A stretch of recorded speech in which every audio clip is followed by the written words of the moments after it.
Yung. Ayan, oh. So, yun, red tsaka blue, 220 yan. So, naka-jump na yan dito sa power pack. Ayan, oh. So, yun yung power pack niya. Tapos, ito yun, additional fan. Ayun yung stock fan. Ayan. Tapos, ito siya. Ayan. So, gagamit ka na ng rubber melt. Ayan, oh.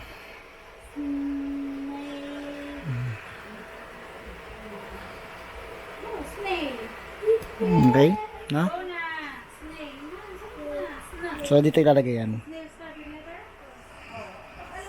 Parang kapos yung position niya yan.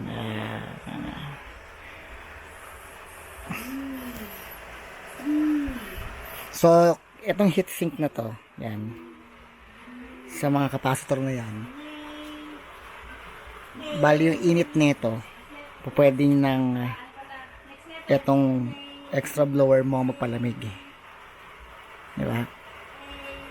Kasi ito kasi kukunin niya yung init, hindi lang rito, yung buong components lahat yan, kung ano yung mga umiinit yan. Okay,